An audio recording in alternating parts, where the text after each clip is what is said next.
So you want to visit a black hole.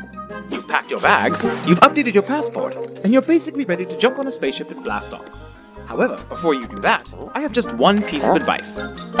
Don't. Okay? If you really must go, I suppose you should at least know a few things about black holes before you leave. First, you should know exactly what a black hole is. A black hole is a physical object in space, just like everything else.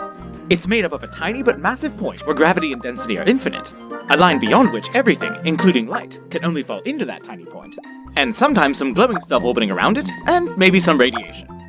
So basically, here is kinda bad, here is really bad, and here is safe. Also, black holes mostly come in two sizes. Don't ask me why, we still aren't sure. However, a black hole is also not a lot of things. It is not a hole, a cosmic vacuum cleaner, a portal to another dimension populated by unicorns and space potatoes, and absolutely not a good place to vacation. Okay, fine. I guess next you'll need to know how to find a black hole. Though technically black holes could just sneak up behind you, they likely won't. The nearest known one is 3,000 light years away anyway. However, if you were to go looking for one, there are a couple of good ways to find them.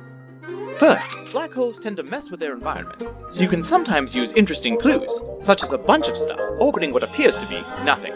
And second, as we mentioned before, there's often glowing stuff orbiting around them, caused by, well, when things get too close. So now that you've found a black hole and clearly aren't listening to me saying not to go, it's time for a few important safety considerations. First of all, the good news is that as long as you stay far away, black holes aren't all that bad. However, as you get closer, you need to keep a few things in mind. The radiation near the black hole can be extremely deadly, so the chances of escape get slimmer the closer you get. And, if you get close enough, you now have to worry about being stretched into a giant noodle and time getting really weird. So, unless you have great radiation shields, a faster-than-light spaceship, or you're completely indestructible, you should probably just stay away. Well, that pretty much sums up black holes, at least before things start getting really complicated. But before you go for real, please refer to the handy brochure in your spacesuit pocket, since there's quite a bit to remember. Now then, remember your tickets, enjoy your trip, and please, be careful.